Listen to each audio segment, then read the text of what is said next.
Thank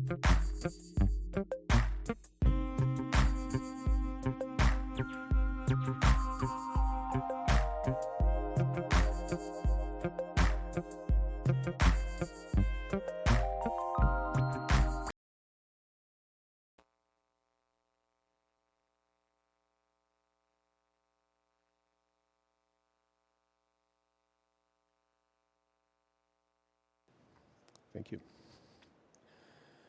Ladies and gentlemen, good morning. My name is Gino Massini. I'm principal researcher with Ericsson in Sweden, Stockholm, Sweden. I work in standardization. The topic of this tutorial is non-terrestrial networks in 3GPP standards from 5G to 5G, from 5G to 6G. Thank you. I will be talking to you about the following. So we have to start with, well, the start of it all is 5G. This is when we first started to see the NTN companies and the NTN themes coming to the standardization scene. So I will have a brief introduction on what 5G is and how is it standardized today. Then, if you are interested, I will also talk a little bit about what 3GPP is and how it works in my role as former 3GPP RAN Working Group 3 chairman, and I will talk a little bit about how the things are organized. 3GPP is responsible for the standards that make all mobile networks work in the world. So it's everywhere. It's in your mobile phone. It's in the network that allows you to communicate. Then I call the other section the journey of satellites towards 3GPP, because it's a story of two communities coming together, the NTN community and the terrestrial community. Two different ways of working, two different timelines, two different sets of company cultures. I think it's interesting to see. And then where we are today, the ongoing standardization release in progress in 3GPP is called Release 19. And I think it's a very important milestone as far as non-terrestrial networks are concerned. There are some lessons that we learned, including myself, coming from a terrestrial network company. Being in 3GPP, it's a very privileged position to see the world as it develops. So I'll introduce to you a few of those lessons that I think I have learned. And then last part, please allow me to be a bit of a visionary. And I would like to talk to you a little bit about what we think as a company and my personal reflections about what 6G will bring in terms of NTN integration. So we start from 5G. We have to start from here. So 5G, from scenarios and requirements to specification. I am a specialist in radio access network architecture, so my talk will be a bit more focused on architecture aspects. It's my expertise, and I think it gives you the right insight to see what's going on. So, where are we today? Well, mobile industry started a while back.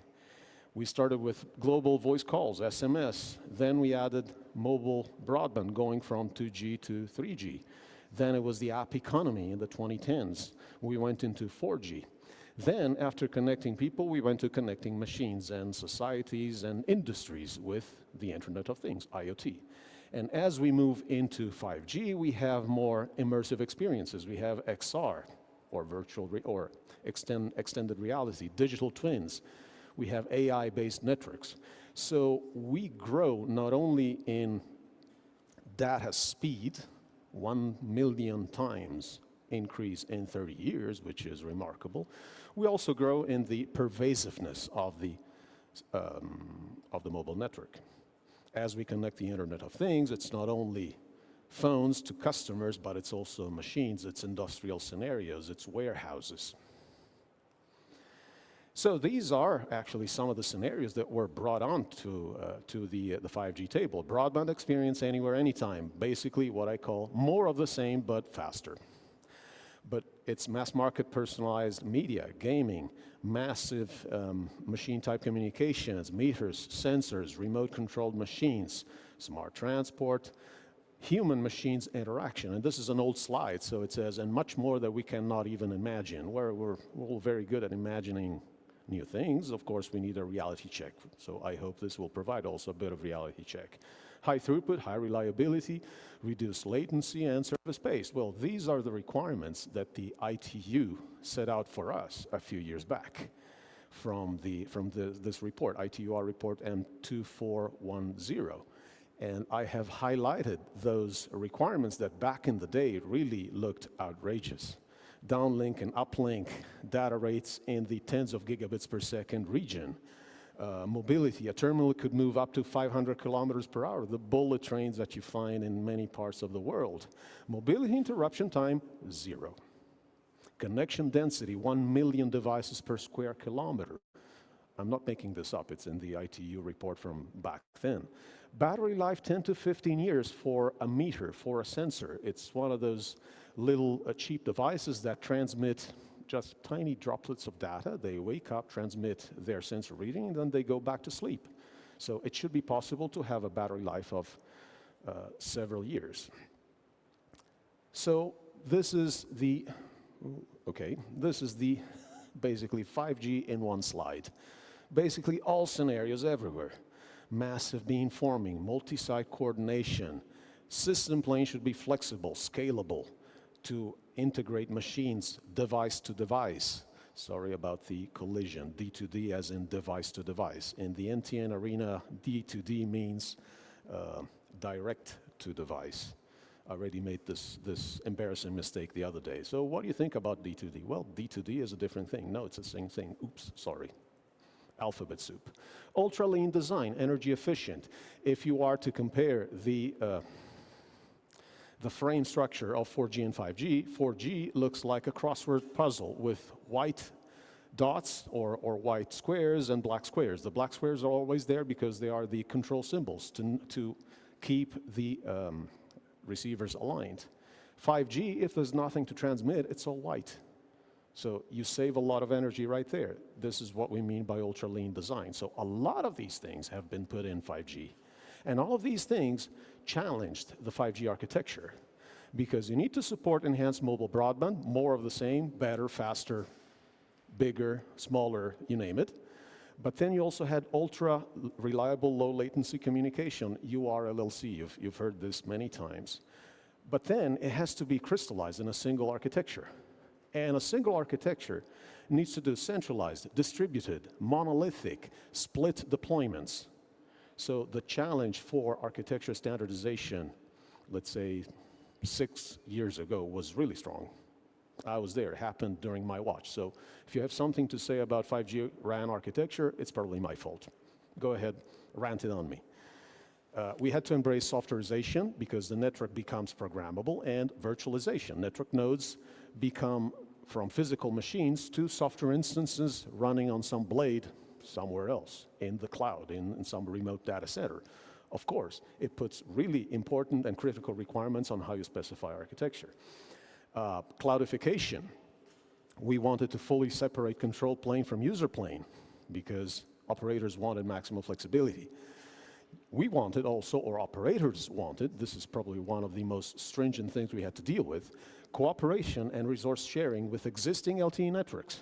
Because if you remember, 2017, 2018, nobody really knew which way to go. Do we start from the 4G core network, we add a new generation radio access technology, or do we upgrade the core network and we go to a 5G core network, but what about our existing RAN?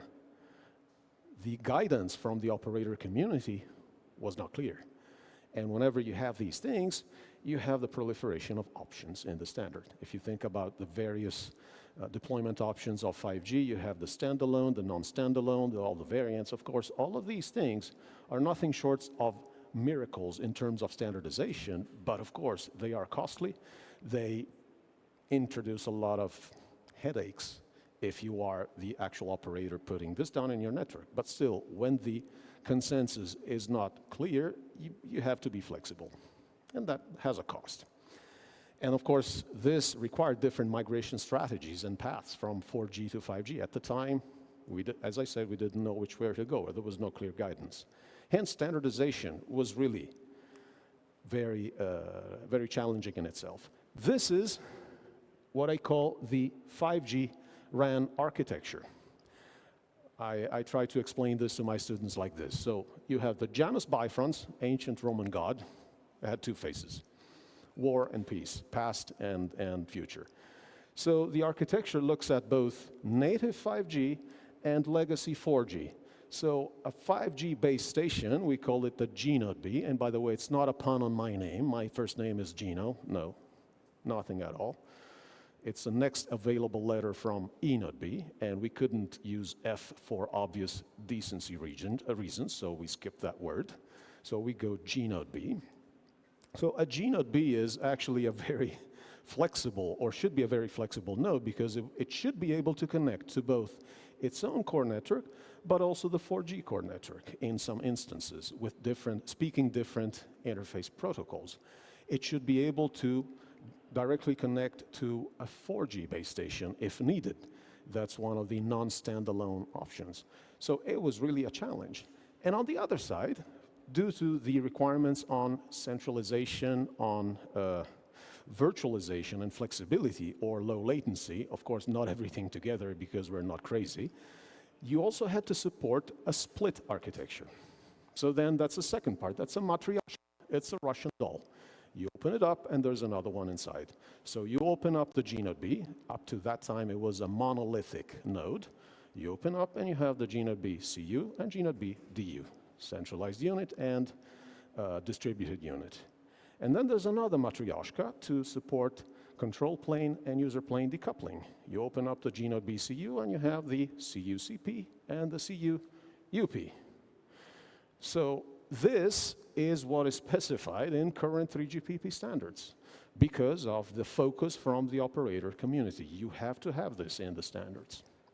Different sorts of splits were also considered, but at the time there was not sufficient consensus in the standard to introduce yet another type of, if you will, matryoshka, possibly not fully compatible with these, so it's not like you can fit one inside the other. So I hope this just hints at the level of complexity that even standardizing radio access network architecture brings with itself. And this is history. We have done this years ago. And NTN was not even on the table. Right now we're looking at the 5G advanced scenarios, sustainability, intelligent RAN, new services, and enhanced performance. And notice all of these are supported using the 5G architecture I showed you before. So Janus Bifrons and Matryoshka, our two friends, are fully capable of supporting 5G advanced. And these will be specified in the ongoing release, which is release 19. So if you think it might be beneficial, I can go into a small part on 3GPP, what it is, how it works, and why it is important. Well, of course, you might think I would say that because I used to serve as 3GPP RAN 3 chairman. But it's important because it provides you a solid basis on which to add NTN and on which to add a lot more functions. We have been successfully integrating various vertical industries throughout the years, and NTN is just one of them. So I think it might benefit us all. So why standards? Why should we standardize at all? Well, a good technical standard does a few things for us. It ensures compatibility and interoperability. You want your cell phone to interact and to be compatible with the most number of networks worldwide. You have a phone you buy in Saudi Arabia. It could be an iPhone, designed in California, built in China. You put your Saudi SIM into it. You go to vacation in Egypt, you call your Egyptian friend, he's on vacation in the US. And guess what? It all works. The call connects. It's all thanks to interoperable technical standards. So this slide is very popular with my Italian students. This is probably the earliest example I could think of a global technical standards. If you go to Pompeii in Italy, you see these tracks in the roads. Now, the distance between those tracks enabled carts and carriages to run through those carts in a seamless way. And that distance was exactly the same throughout the Roman Empire. So if you were a cart or carriage builder and you built your vehicle according to this specification, guess what? Your vehicle could circulate all over the Roman Empire, which was quite big at the time. So yes, this was a de facto technical standard almost 2,000 years ago. And this is the concept of interoperability. It's a concept of global technical standard. 3GPP is, in a way, like that. And the benefit is interworking and integration. So the source of this is the Ericsson Mobility Report Q2 2024.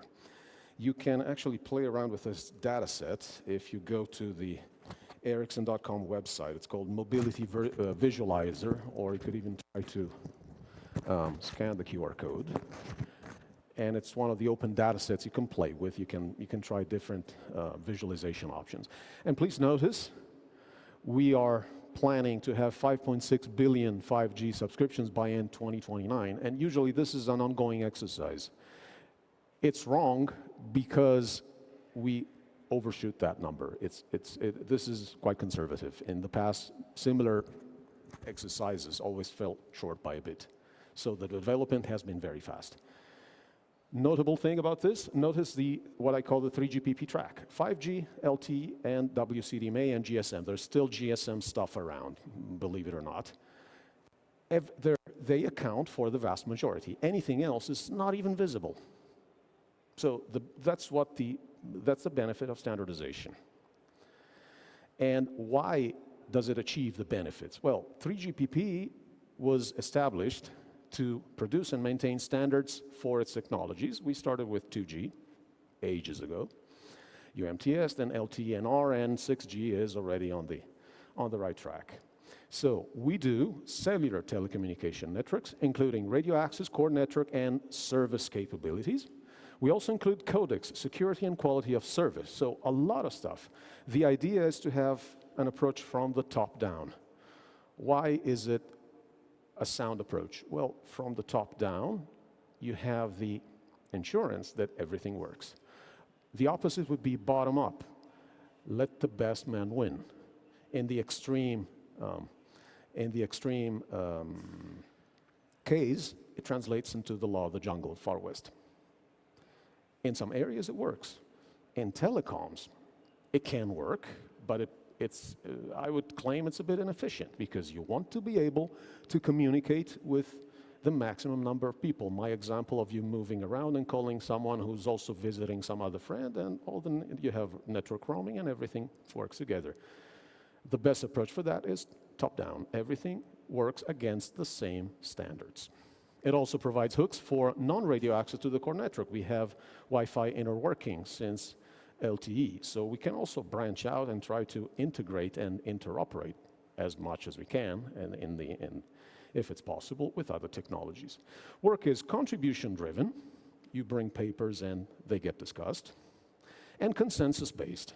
So majority-based decisions are the exception, unlike other STOs. Let's say IEEE. IEEE is one head, one vote. Ericsson sends one delegate, Ericsson gets one vote. Massini-Com Inc. sends two people, me and my son, who's about to become an engineer. We get 2 votes. We can outvote Ericsson 2-1, if the case may be. 3GPP doesn't work like that. 3GPP is a regional-based organization. We have organizational partners that transpose technical specifications into standards, and there's one for every region of the world. ATIS in the US, ETSI for Europe, TSDSI for India, and so on. We also have what we call MRPs, market representation partners, that offer market advice and a consensus view. This is official 3GPP speak, by the way, on market requirements. And MRPs do not define, publish, or set standards. So they simply bring their own view to the table, and then delegates are free to do whatever they want. But usually it's quite serious stuff. It's quite decent stuff. So if you only vote on rare occasions, how on earth do you take your decisions? So the decision-making process, it's called by consensus. It doesn't mean unanimity. Consensus means everybody at the table is working on the same set of technical issues and problems. So the solution is considered to have consensus when either everybody is happy or everybody is equally unhappy, which is also a good outcome. What's the advantage of this? You never go back.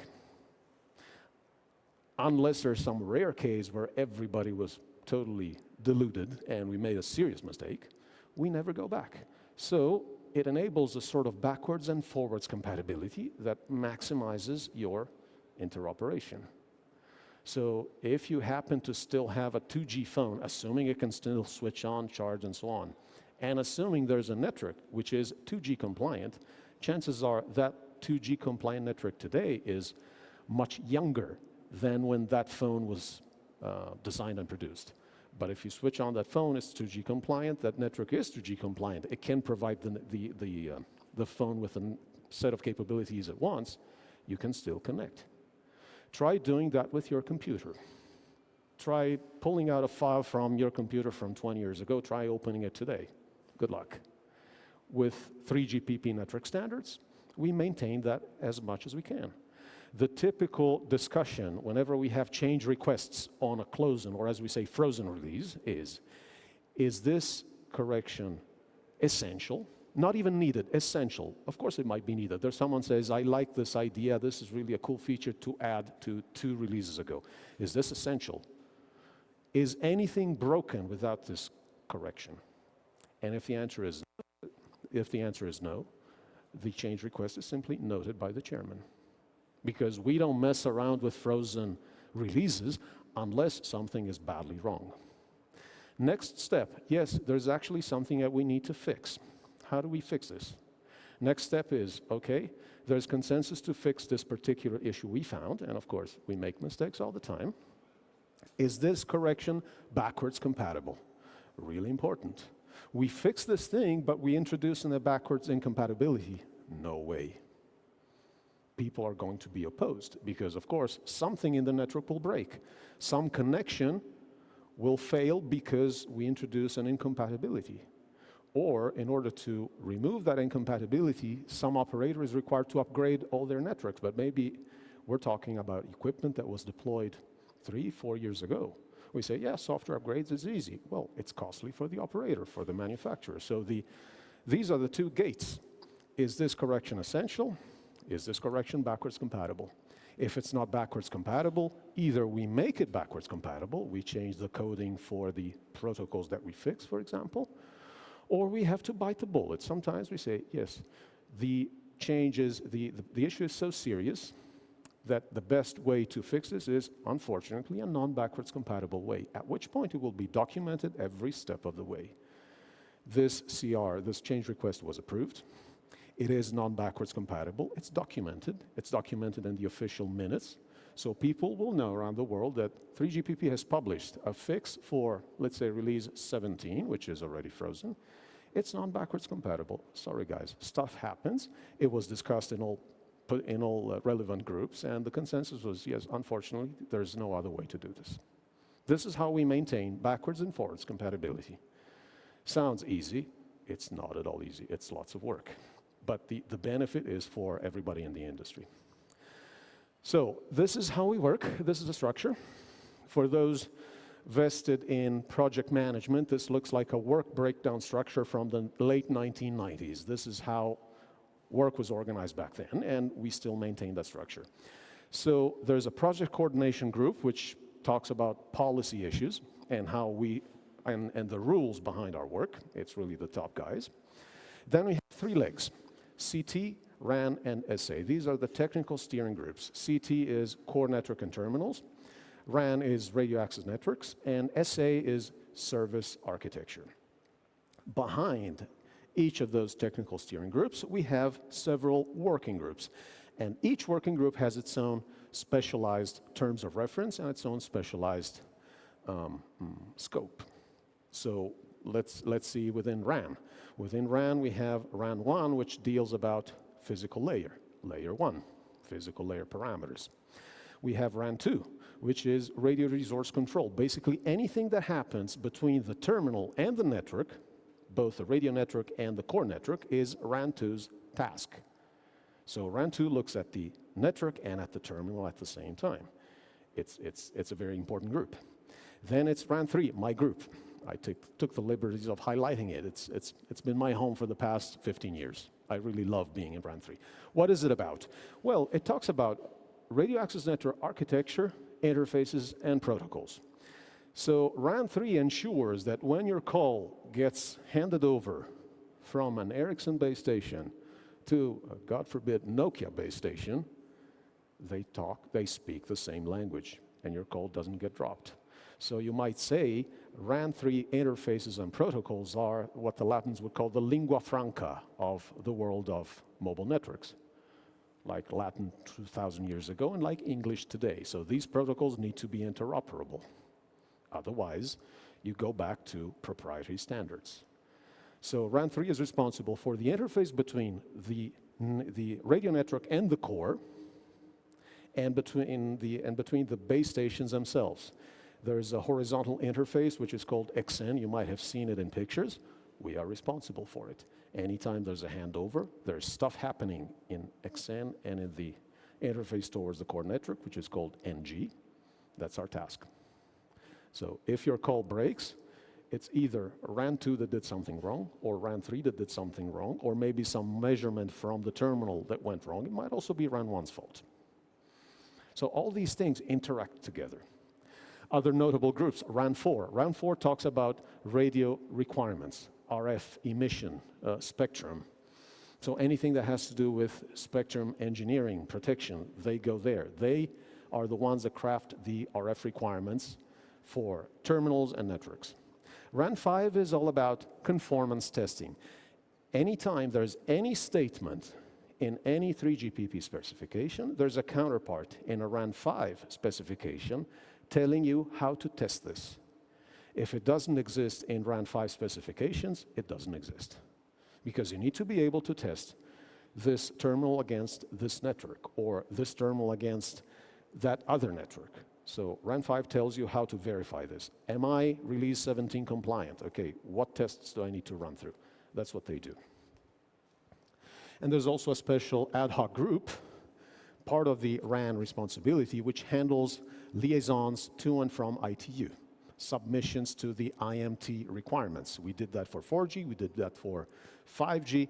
We are going to do that with 6G when the time comes. So it's under RAN responsibility. Same things for other groups. So SA has SA1, which handles requirements on a really high level, so high that it's very diluted. The system shall be robust to interference. That's a requirement from SA1, which of course needs to be broken down in various and very detailed parts. SA2 handles the responsibility with the global network. So core network, RAN, and terminals. So they have the full view. SA3 is about security. So they handle encryption, attack scenarios, very important stuff. SA5 works with codecs, and those need to be interoperable as well. So you see we're climbing up the stack now. SA5 is about O&M. There needs to be some logical models through which O&Ms, even from different manufacturers, they have to abide, because otherwise it may become too confusing for the operator. So then SA5 needs to find a balance between what is proprietary. It's my own O&M, it's my own secret sauce. I'm not going to tell anything to you about how I do my stuff, but then I have to tell you what logical software models are behind this. Not an easy task. And then there's SA5 for critical communication applications. So anytime you have something about emergency services, special requirements for emergency calls, it's SA5. There's even a subgroup within SA5, which is SA5 LI. LI stands for lawful intercept. So they also talk about those things, and so on. You're welcome to take a look at this on the 3GPP website. There's tons of materials, maybe even too much. And the way this works, just a couple of words about how our actually process. Our work is organized in study items and work items. Study items produce technical reports, or TRs for short. Work items, sometimes they base themselves on a technical report, the conclusions, and they produce or modify technical standards. So only following a work item, you have an actual spec, a specification. Normative, as in normative specifications. Technical reports, sometimes I like to say, they're obsolete the minute they are released, because then technology moves on. Companies discuss among themselves, so the conclusion of a certain study item may be taken into account, or it may not be taken into account, and we decide something else. It's also part of the discussion. But you have the documentation every step of the way. This was the conclusion of the study item, and then we decided to move forward following this recommendation and doing something else with respect to this other. Specifications are organized by series and by releases. So we have these two axes. Releases are the time axis. We started with release 99. Then we realized we would not be year 2000 compliant. So we went from release 99 to release 4. And from then on, it's been a monotonous increase. So we're now at release 15. 15 was the first one with 5G. 16, 17, 18. We're now in the middle of release 19. On the other axis, you have the series. And you can recognize a 3GPP geek because they have memorized the series. So 3G series, it's series 25. 4G series, it's series 36. 5G series, it's series 38, and so on. We have very competent people that just memorize those numbers.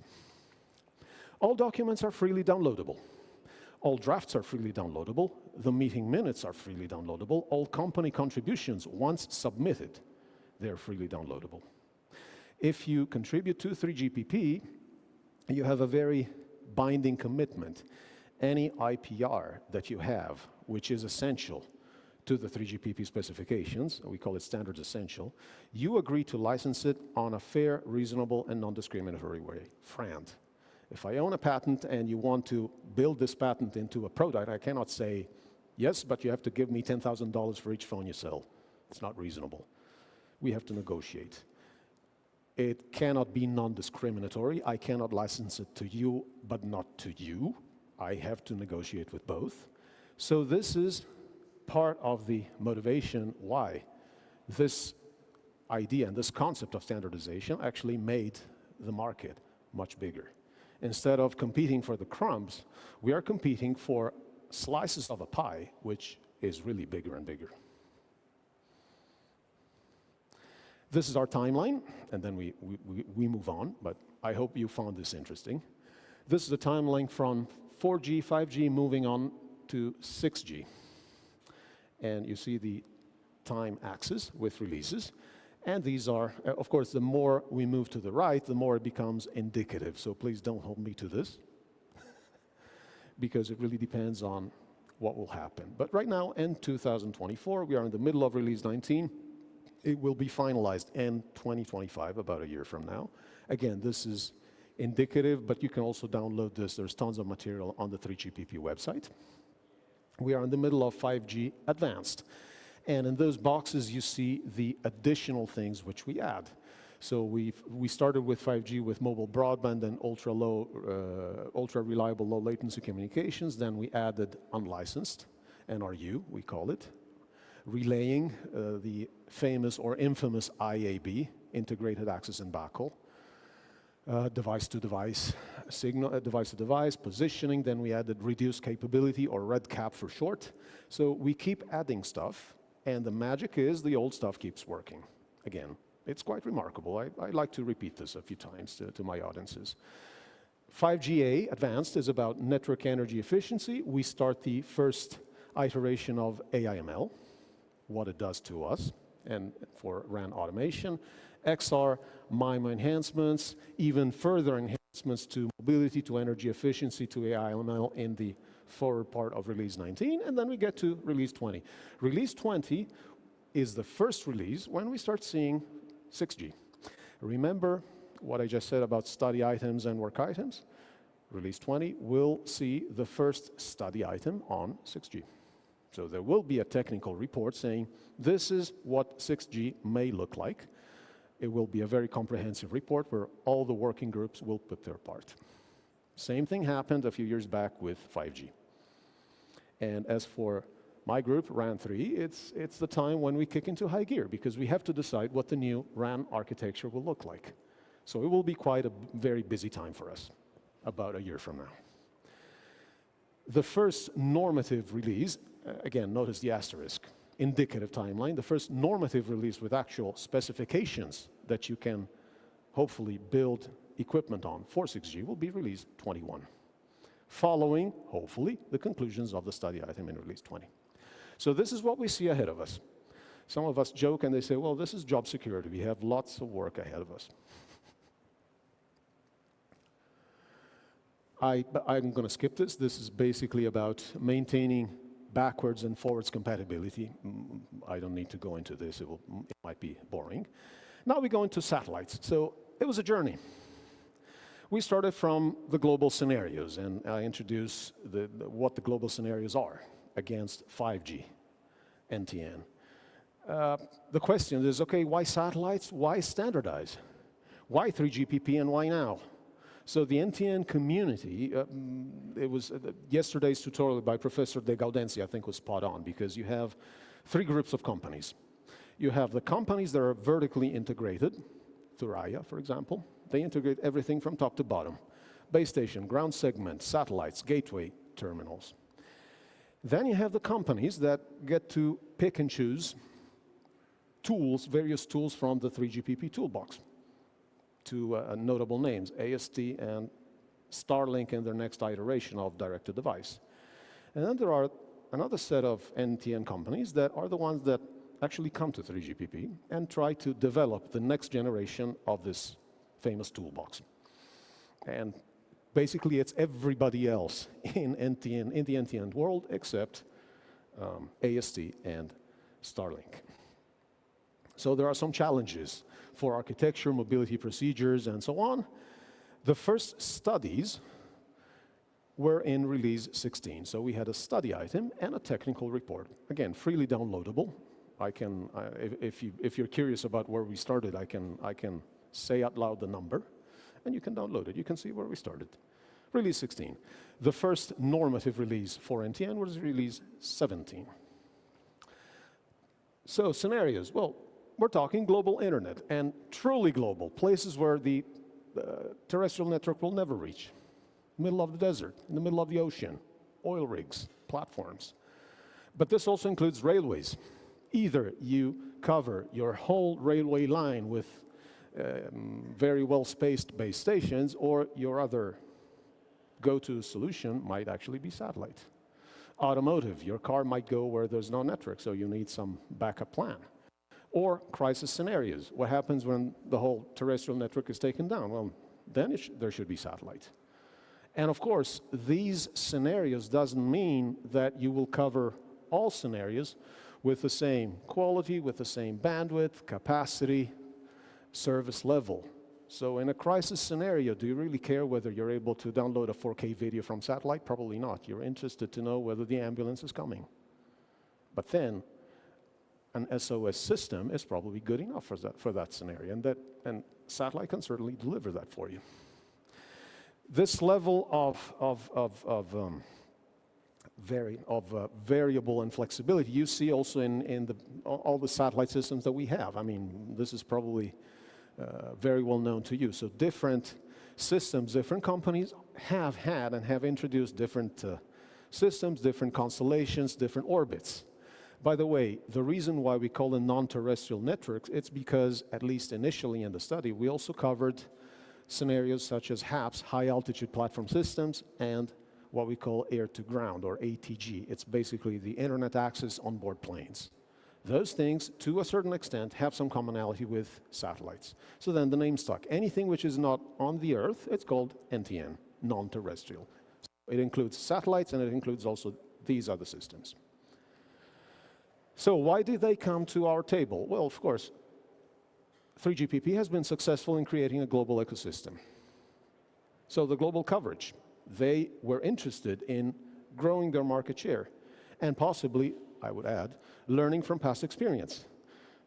Professor De Gaudenzi yesterday told you the story about Iridium in the 1990s.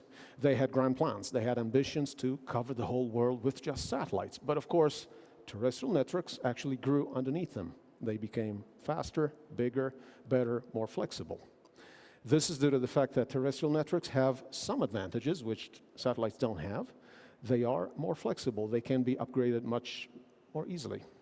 You can upgrade, to a certain extent, a software. You can swap out a blade. You can swap out a system, a radio. You cannot do that once a satellite is launched. As the professor explained yesterday, a satellite, especially a geostationary satellite, some of these systems are based on geosatellites today, has a lifetime of 10 to 15 years. Well, that's a whole generation of a radio access technology. It's like deploying a 4G base station and then leaving it there until 5G is almost over. So it's a lot of uncertainty with respect to your business case as an operator. So of course, this is the advantage of terrestrial. But then satellite has other advantages like global reach, the hard-to-reach spaces. So in the end, they wanted to be able to capture at least some of the advantages of a global ecosystem. So interoperability, future-proofness, and as wide as possible for an ecosystem. Of course, the advantage they saw is commonality with terrestrial networks, economy of scale, and cost reduction. So this is the timeline they followed. A bit hard to see, but please just look at the boxes within the red or the orange outlines. These are the specific work items for the two tracks that we have. One of them is for the NR NTN, the 5G, and the other is the parallel track on the IoT NTN, the Internet of Things. The first ones are the blue ones, and the second ones are the green ones. So as I said, we started in release 17, talking about NB-IoT, LTM. They connect to the EPC core, that's the IoT track. And on the other side, we have a few tricks we did to NR to make it compatible and make it work with satellites. And then we continued on to release 18, and we're working ongoing, so ongoing work with release 19. The ambition level is that with release 20, we will have NTN requirements on the same table from the start, together with terrestrial requirements, whereas with 5G, this was not the case. So NTN appeared on the horizon, sorry for the pun, when 5G was already decided.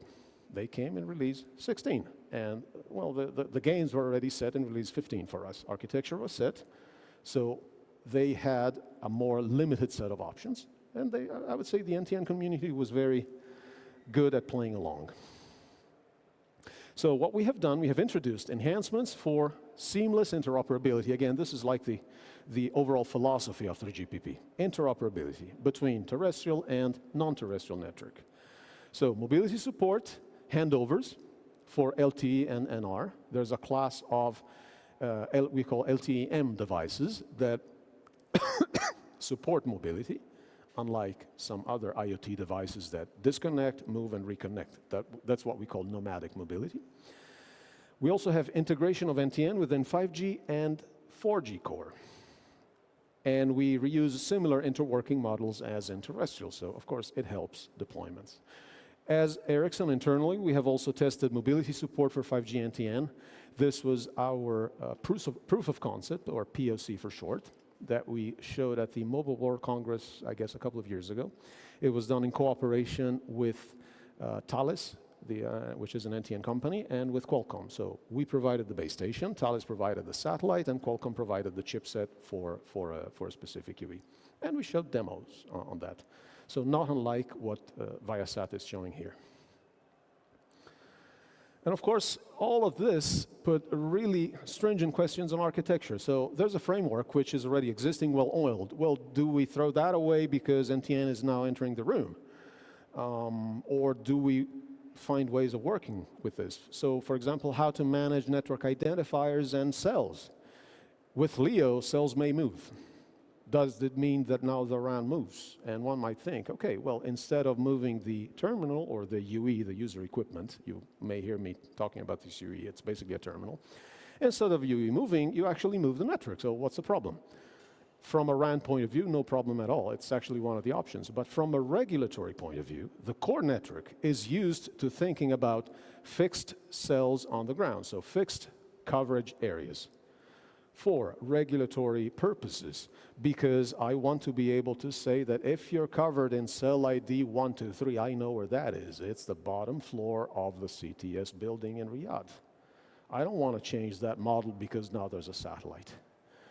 So this means that we have to change a few things. And so NTN has to play by 3GPP rules, if you will. How to manage UE paging. If the network moves, well, I'm paging you with a satellite that then might not be there once you respond to the paging, or you respond on a cell and then the cell changes. So I have to be able to understand, well, that's cell 123, but it's really the same physical cell that is moved. So the new cell 123 is some other piece of equipment. It's a new satellite on the same orbit. So the network needs to be aware that this guy is moving.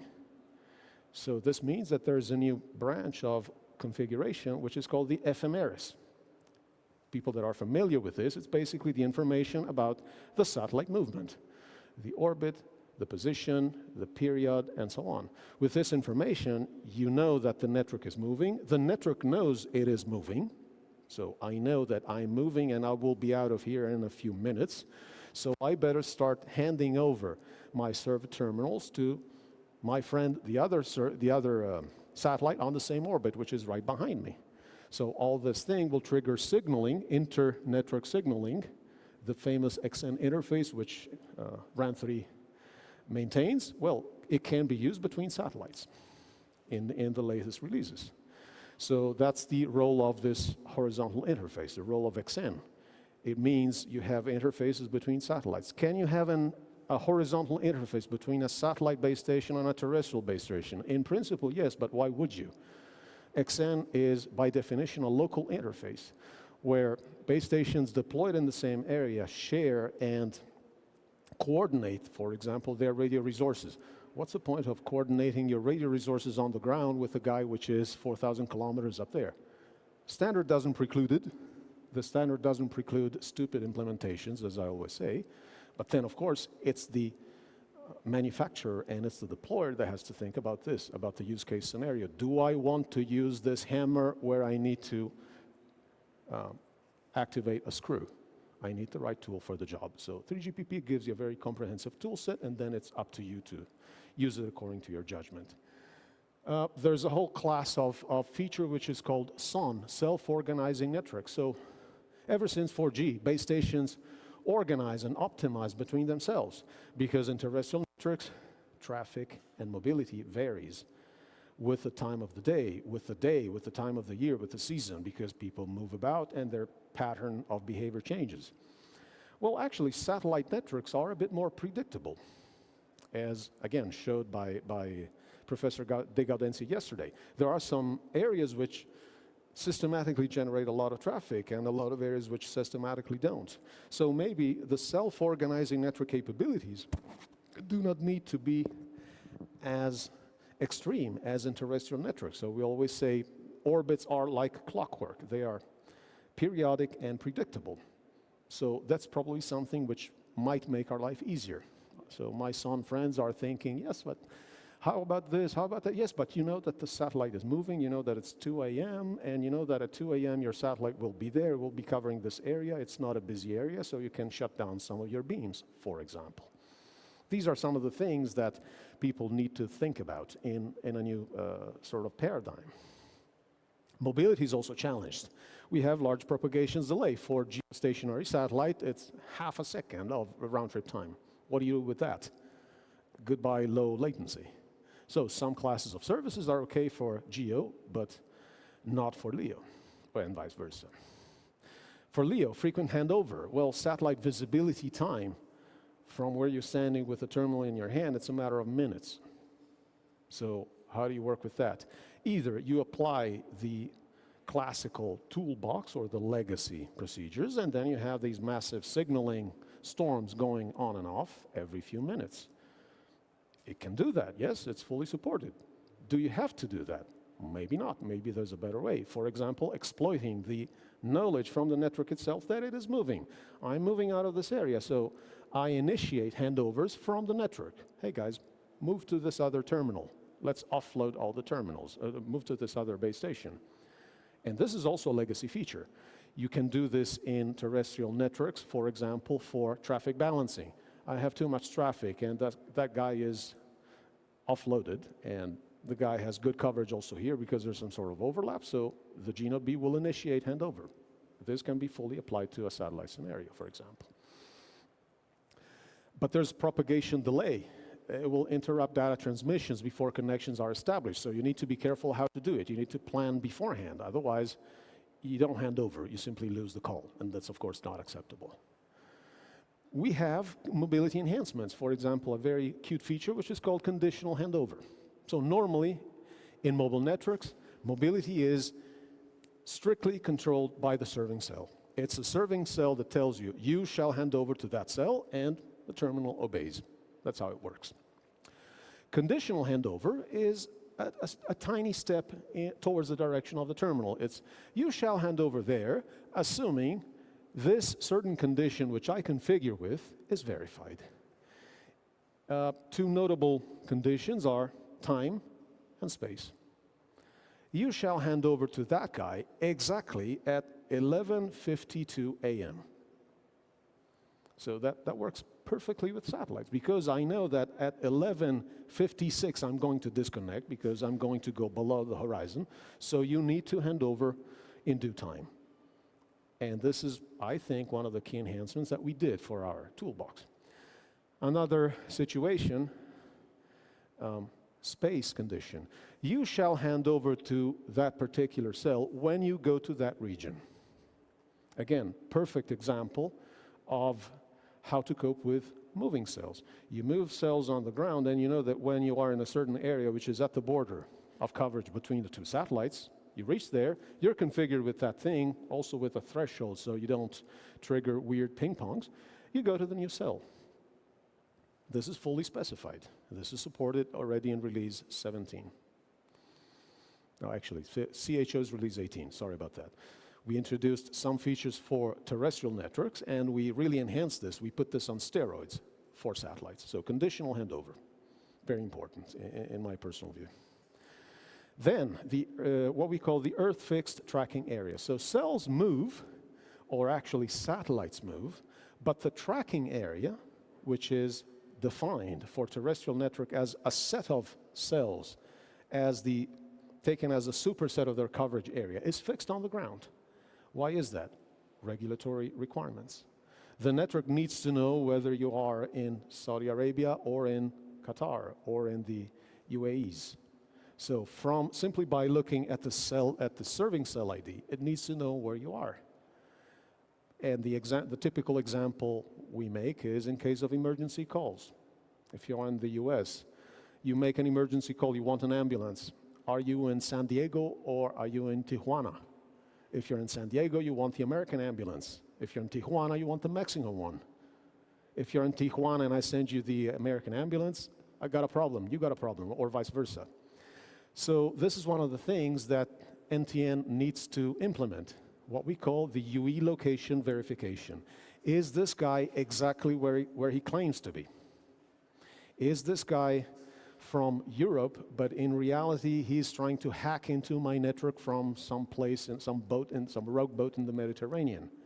So the NTN and the core network, which is NTN aware, needs to support this sort of verification, because then I know exactly what happens. And again, in case of emergency, I'm sending you to the right contact. So the tracking area is fixed with respect to the Earth because of this, but then cells move in and out of this tracking area. How do we do this? Well, simply with a mapping table. I know that a certain physical cell ID is mapped to a different logical cell ID. And again, in order not to complicate things, this is very fixed because you know exactly how this evolution works, simply because satellites work in orbits. They don't go around like birds or flies in an uncoordinated manner. You know exactly how they move. So you can coordinate this beforehand. Tables with timestamps.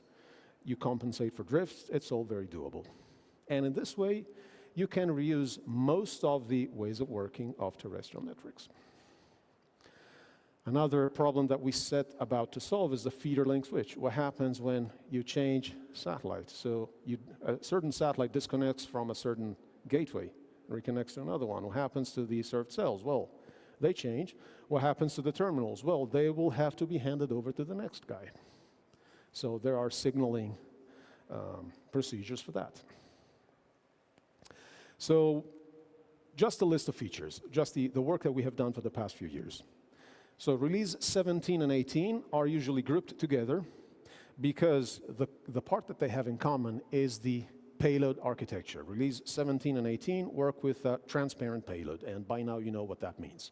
It means that the base station is on the ground, and the satellite is basically a bent pipe.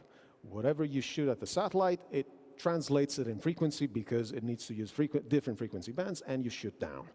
So your standardized UU interface, it's there on the feeder link, and it's there on the service link. Exactly the same. Release 19, on the other hand, has introduced the regenerative satellite payload, so the base station is now up there. So in the feeder link, you're transporting, among other things, the control plane interface between the RAN and the core network, the NG interface. Again, it's something RAN 3 defines. The service link, on the other hand, is your UU link between the network and the terminal. So this is why I will take release 17 and 18 together, because they're really an evolution one of the other. So they support both LEO and GEO. They support HAPS and ATG, as I said, hence the term NTN. Transparent payload, we said. We assume FTD, but TDD is not precluded for relevant scenarios. HAPS and ATG, they leverage TDD, so it's also supported. RAN 1 did an amazing job at accommodating both TDD and FTD in these scenarios. We assume Earth-fixed tracking area. I explained what it means. And we have two scenarios. Earth-fixed cells means the satellite moves, but the cell is fixed. And then as it moves, at some point, this logical cell will be mapped to a different physical cell, simply because it's some other satellite that provides coverage. And we also support the Earth-moving cells, like the previous generation Iridium. Basically, the satellite moves and it sweeps the ground. That's also supported. But also in that case, there will be a mapping between the cell and the tracking area, because again, the tracking area needs to be fixed. I need to know where you are. That's common sense. And of course, the terminals are assumed to have a GNSS receiver on board. Again, it was introduced already yesterday. We will be moving towards relaxing this hypothesis, I'd probably say in release 20, so for the 6G system. The 6G RAT, probably we're going to remove the hypothesis that terminals know where they are. The IoT MTC track, we started a study, so it's staggered by one release. We started the study in release 17, but then we also started working in the same release. That's also possible in 3GPP. So we had this study, and the objectives were, we identified the scenarios, we studied the recommended necessary changes to the existing IoT toolbox. There's also an existing toolbox for terrestrial IoT in 3GPP, and we did the same thing. We had a minimal scope release 17 study item. We focused on the essentials. Quite a challenge, because what is essential for me is not essential for you, and vice versa. And what is essential for you, I think it's superfluous. It's part of the standardization discussion, business as usual. We included these two classes of UEs, eMTC, machine type communications, and narrowband Internet of Things. The main difference between the two is that IoT devices are really minimalistic. They don't even contemplate mobility. They're just nomadic, as already said. So if you need to move it, it disconnects, it can move, and then it connects again. MTC devices, they support mobility, the LTE way, because these are LTE, we're talking LTE tracks. So these guys connect to the 4G core network on the ground, the EPC. So at the moment, only EPC connectivity was considered. So 5G-C connectivity, as in the core network, was not initially in scope. At some point, it's coming. Again, it's one of the deployment options in the 5G RAN, in NG RAN. I think it was option 5, if I remember correctly, where you have a 4G RAN connecting to a 5G core. So that's also one of the options coming. But it's basically the 5G RAN that learns how to speak the new language towards the 5G core. It's one of the incredible flexibility options which I started with. And of course, since we have our nice breakdown structure, we actually broke down the work. So RAN 1 set to work on physical layer, timing relationship, uplink time, frequency synchronizations. We enhanced the HARC protocol. We also have polarization diversity, so we need to signal what polarization you're using. RAN 1 task. RAN 2, higher layers, RACH aspects, MAC, RLC, HARC, PDCP. All the protocols needed to be reviewed and potentially tweaked a little bit. The system information we broadcast. Remember, we have the ephemeris information. The network knows that it is moving. Well, the terminal better know this as well. So the base station, the NTN base station, broadcasts this information. I'm satellite number 123. This is how I move, and this is my ephemeris information. So the terminal knows this. Then the terminal combines this with the onboard GPS receiver, and it does its thing, and it understands that at a certain time of day, this is satellite that I better connect. These are the pre-allocated radio resources, and so on. As I said, at some point, the ambition level is to simply base ourselves on the broadcasted information, removing the need for GNSS, which may help bring down the terminal prices even further. And same thing for the other groups. Round 3. Network identity handling, registration update. How do we work with paging? Cell relation handling. How do we work with feeder link switch? Country-specific routing, the example with the ambulance. Connecting to the core network. And core network is the responsibility of SA2, system level. So these cells, especially for IoT devices, can be very huge.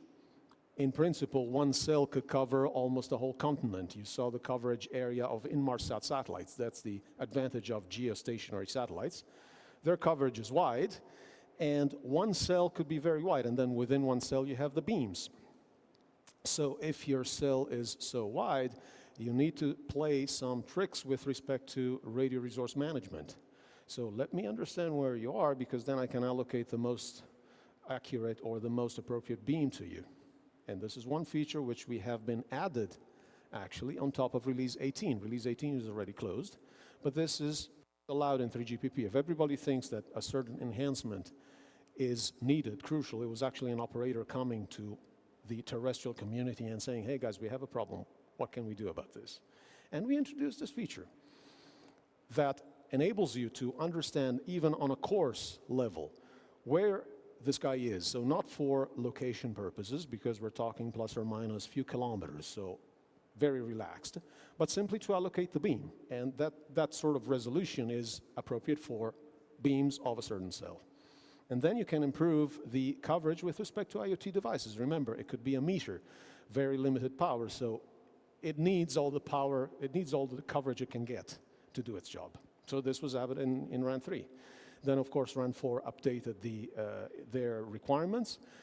CT1 that handles network protocols, I didn't mention before, but they also added some bits and pieces here and there for non-access stratum timers. It's all about different timers, because now the path lengths are so wide. We're not talking about maybe tens of kilometers, but thousands. So, of course, you need to tweak the timers here and there, and so on. So all the groups set to work. So what's the architecture look like? I already introduced this to you, but this is what you can see also in some of our white papers on the Ericsson.com website. You're welcome to take a look at that. So the base station is on the ground, and the satellite is a bent pipe. We call it a transparent satellite payload, and the radio interface is there, and all network interfaces are there. This is how the functional system looks like. This is probably the hardest picture that we could standardize. So over this picture, the satellite community and the terrestrial community, I wouldn't say fought, but definitely discussed for months. Because here, you see the difference between a system description, which is what any vendor has for internal usage, but also as documentation that we might give out to customers, and what we can standardize. So in fact, this was not really what we call a logical architecture that you would find in normative specs. This was captured in an informative annex, just so that the reader understands what we're talking about. So you have the base station, the G node B, the big box, which includes the satellite parts. It includes the gateway, so the station on the ground, but it also includes additional non-NTN infrastructure and G node B functions, which don't need to be captured in 3GPP, because do they terminate logical interfaces? No. Are they the home of logical functions? No. Do they interact in any way with the terminal? Not a chance. But they are crucial for the functioning of the satellite and of the satellite system. So of course it is something to be captured for the reader. Notice that O&M is there, but O&M is SA5. This is a RAN specification. So then this was a good example, I think, of the kind of discussion and the kind of sometimes compromise that is happening every day at 3GPP. So in the end, we have something which I think brings great benefit for the reader. You understand how the functional system maps into the logical architecture. You have UE, G0B, and 5GC. Those are the only three boxes that should show in a logical architecture. Terminal, RAN, core network, that's it. But then, inside those boxes, again, remember the matryoshka, you open up and you see all the stuff that is there. And then you have the NTN function and the NTN infrastructure. An example of the learning process. Companies went to 3GPP and some of my colleagues said, no, we cannot accept this. This is not an architecture. What do you mean it's not an architecture? No, it's a functional description. And people started to think, okay, what is a functional description? What is a logical architecture? What's the meaning and what's the relevance of the two? And it's all distilled in 38300. Payload architecture, transparent. This is basically mapping the building blocks of the traffic transport in 5G onto the satellite payload. And again, we're talking satellite transparent payload. You have the, if you're familiar with how user plane is handled in 5G, this should not come as a surprise. You have PDU sessions, packet data unit sessions, and QoS flows. QoS flows group together traffic which has comparable QoS. And then for comfort, thank you. For comfort, the core network and the RAN treats it in the same way.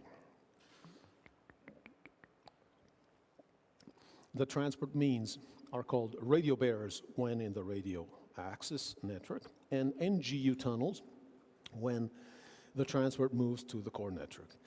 The blue boxes in between, behind, are the satellite and the NTN gateway. In a transparent payload architecture, we treat them as a transport network. So then you don't see the transparent payload in the logical architecture in 3GPP. It's a transport network. It's like a router on a conceptual level. Of course, it doesn't route packets. It's transparent, so it routes, if you will, it transposes RF. So control plane is the same. We just added our transport nodes. User plane is the same. So no tricks here. Satellite spectrum. Actually, I think I have a better slide afterwards. So I'm going to talk about spectrum in the later slide because this is not very detailed, but this is a nice reference to all the specifications from RAN 4. 38.100 series is RAN 4 specifications with spectrum requirements, emission requirements for the various classes of equipment.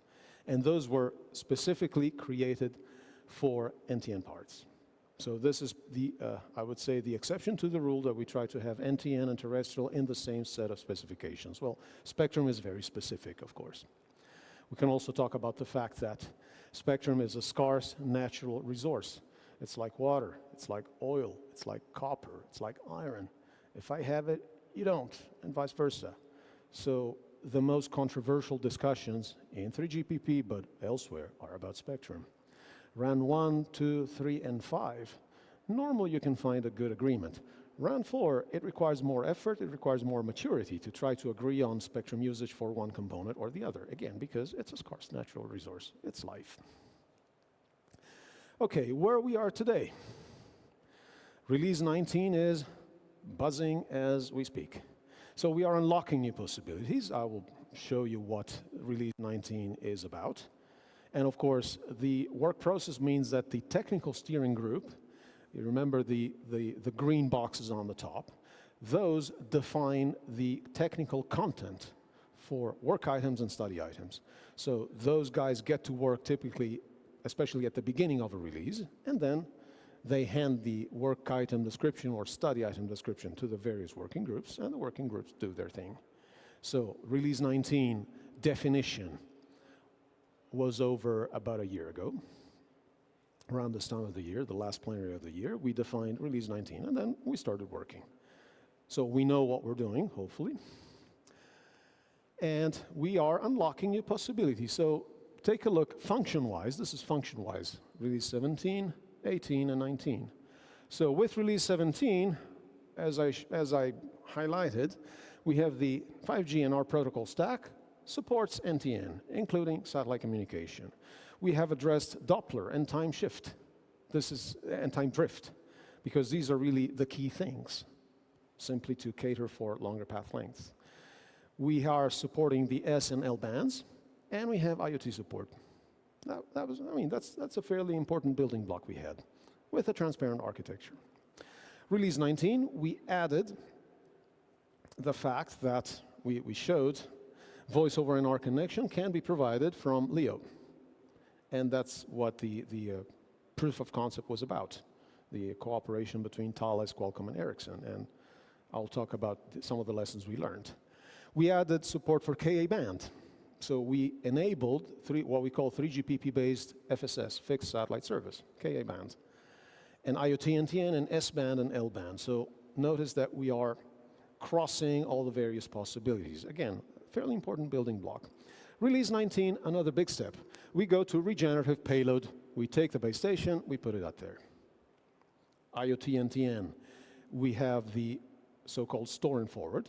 Store and forward is also very important. It means that there is a capability in the satellite itself to store packets in case a connection to the core network on the ground is not available. This could happen for several reasons. For example, your constellation build-out is not complete yet, so you have holes. Or you lose the feeder link. In case of crisis, your gateway goes down. Few gateways go down. I mean, this is really nightmare scenarios, but store and forward can help address those cases. Regenerative payload also unlocks new levels. It's like, new levels of this scenario. For example, UE satellite UE communication. So there are provisions in the SA2 specifications for terminating a call between one UE on the ground, the satellite, and the other UE on the ground. You don't even hit the core network. To do that, you have to have at least part of the core network capabilities on board. And to do that, the necessary building block is that the base station needs to be up there. It wouldn't be possible, or yes, technically it would be possible, but it would be totally inefficient to do it with a transparent payload because you would have to go back and forth. So this is why I'm saying the regenerative payload unlocks a whole range of new solutions. We also did some tweaks to the downlink coverage and uplink capacity. We're doing this as we speak, and we are supporting the Ku band. So regenerative, we saw what this means. We leverage existing inter-GNOB interface, the XN. So the XN is now transported over ISLs. This could be radio links, or it could be free space lasers. They can carry XN control plane. They can carry also user plane for data forwarding when handing over cells between satellites. It's yet another big set, another handful of existing 3GPP tools that now NTN networks will be able to leverage. And you unlock the possibility of doing direct inter-satellite mobility if you want.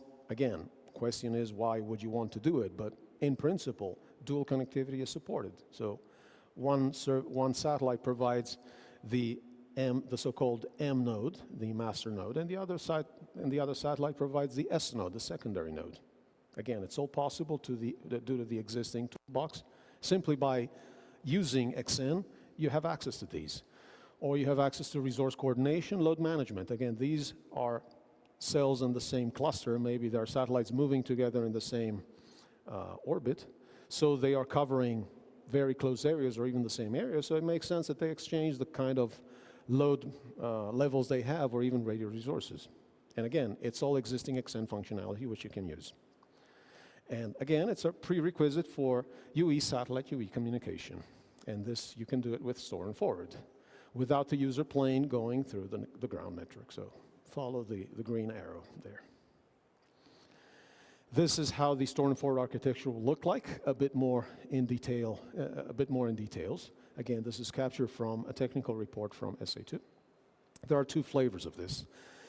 The MME, which in the 4G jargon is the mobility management entity. It's the big node that handles stuff like subscription management, mobility management, authorization, quality of service, very important stuff. Two cases. One case involves splitting the MME, which is something very peculiar. Normally, we don't split logical nodes, because if you split a logical node, you have two logical nodes, but then you need to define the logical interface. In this case, SA2 said, no, we don't specify the logical interface, which means they have to be pretty much the same node. It will have to be the same manufacturer, because there will have to be a proprietary link between them. This is an agreement they took. So you have the MME-T, terrestrial on the ground, and the MME-NT, non-terrestrial, on board the satellite. The second flavor is the complete core network on board, the blue box. So the blue box goes up there. In that case, you have the full store and forward.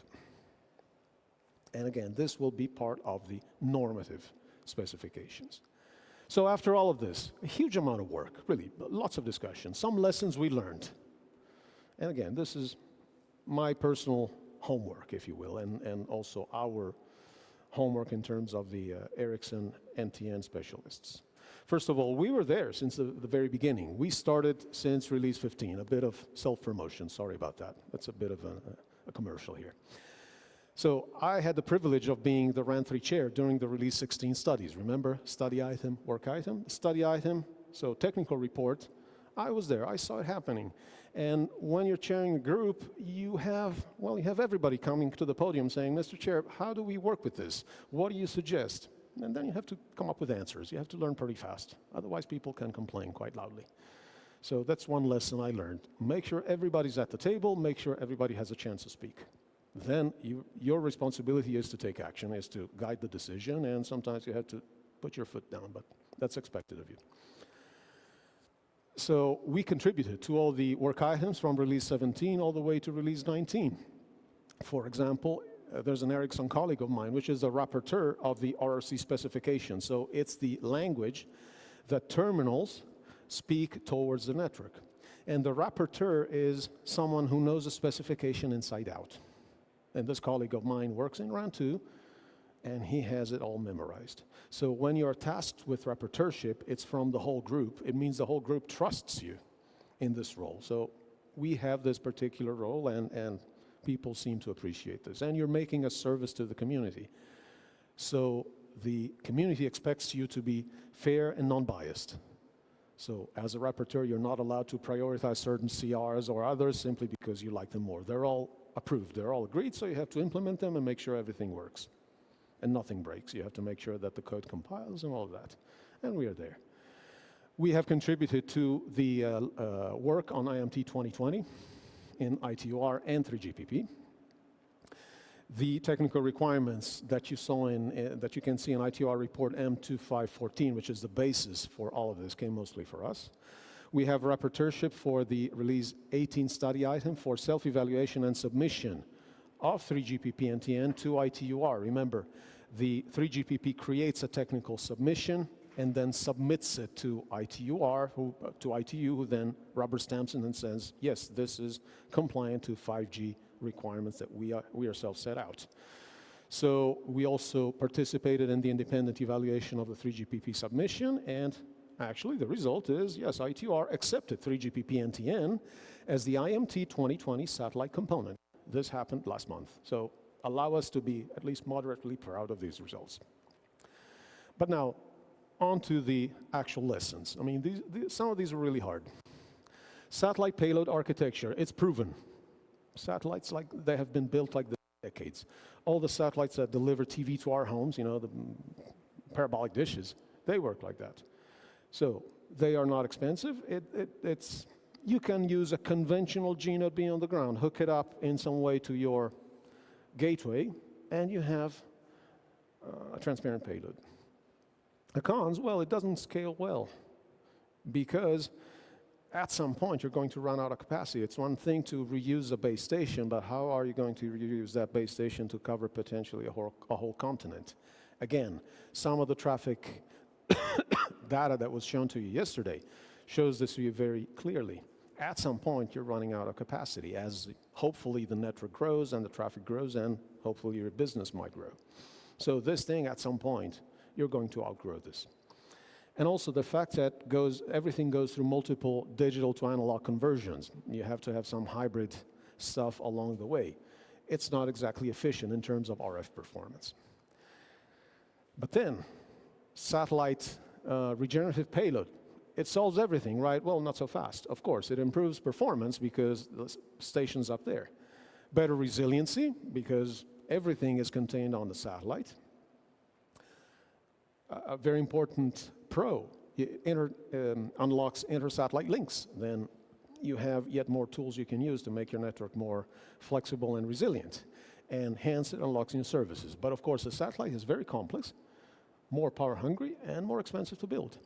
The reason why Release 17 was initially based, and still is based, on transparent architecture, it's because a lot of NTN companies could not agree to starting with a regenerative satellite payload from the very start. They said, yes, it's going to come, and you could understand between the lines that they were not ready yet.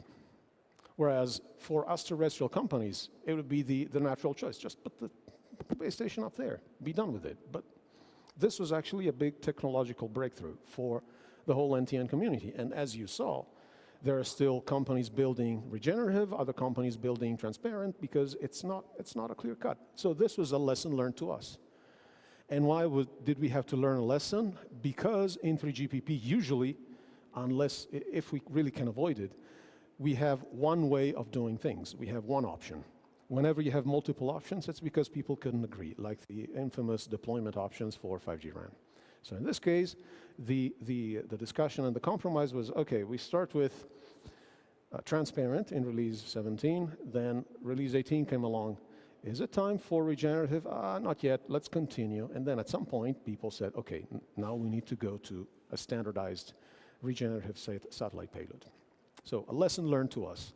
Not everybody in the NTN camp is of the same opinion. They are very good in speaking with one voice, but then you have to understand that there's a lot of nuances that they try to figure out within themselves. And this was a great benefit for the whole 3GPP community. Then, what did we learn from our proof of concept? Well,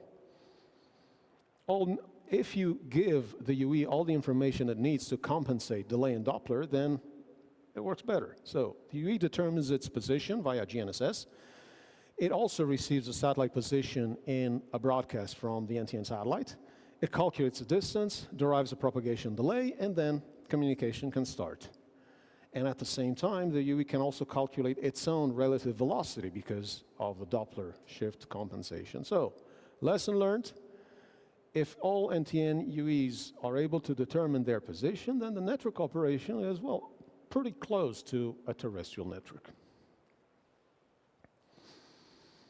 And the big leap would be to relax that hypothesis, as I said, in 6G. So this is probably the most comprehensive slide we have on spectrum. So Release 17, as I already introduced, we support S-band and L-band, so 2 gigahertz and 1.6 for handheld devices. You see the orange box. That's the earliest we did, Release 17. Release 18 added the Ka band. Ka band is 2030. That's the dark blue box, and that accommodates high-gain devices with directive antenna, so fixed services, the kind of stuff you might put on top of your house.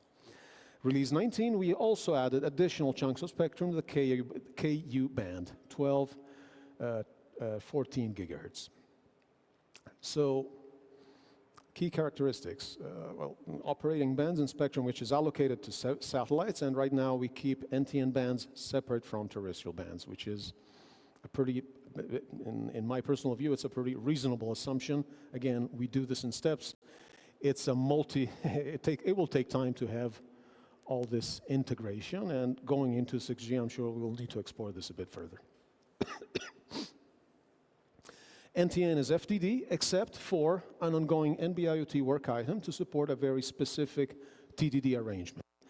And that thing is a proposal brought forward by none other than Iridium. So these guys have, as explained yesterday, a very specific TDD pattern, and they came to the 3GPP table. They said, okay, this is our, of course, it's our semi-secret sauce.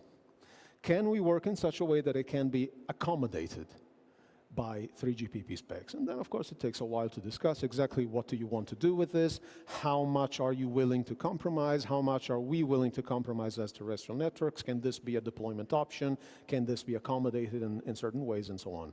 It's part of the what I call the grown-up process of standardization, and so far there is some progress on this. Something we learned about coverage. Coverage is a challenge, again. No question about that, in both uplink and downlink, because of the large path loss, limited transmit power at both ends, poor antenna gain for UEs, and this was a lesson learned for everybody in 3GPP. Imagine the funny situation, RAN 1 or even RAN 4 discussion. ESA delegate speaks up, so these are the parameters that we envision for the link budget, and UE manufacturer comes up. No, I don't believe those data. They're unreasonable. And it's like, so the guy was tempted to say, how many satellites did you launch exactly? You're a UE manufacturer. So again, everybody needs to come at the same table and look at the numbers. And then you realize that the other guys are actually, they know what they're doing. So to cater for this, we have uplink coverage enhancement specified in Release 18, repetitions for what we call Message 4. HARC-AC, what you call PUCCH. It's basically a repetition-based channel. Different arrangements for NTN. Bundling procedures for DMRS, and other channels can survive using legacy. So again, we look at how to do things in the most seamless way without breaking stuff as we go. Again, remember the compatibility. Release 19, we're also working on the downlink, beam hopping and link level repetitions. Ongoing work as we speak. Capacity. Again, NTN capacity is only a fraction of TN capacity. TN capacity, you're talking hundreds of megabits per second or even gigabits per second. NTN, you're talking tens. There's no way around that. So then you have large cells, limited TX power, robust transmission for enhanced coverage. Think of IoT repetition for IoT devices. So this is what limits you. Hence, we had also uplink capacity enhancements being specified in Release 19.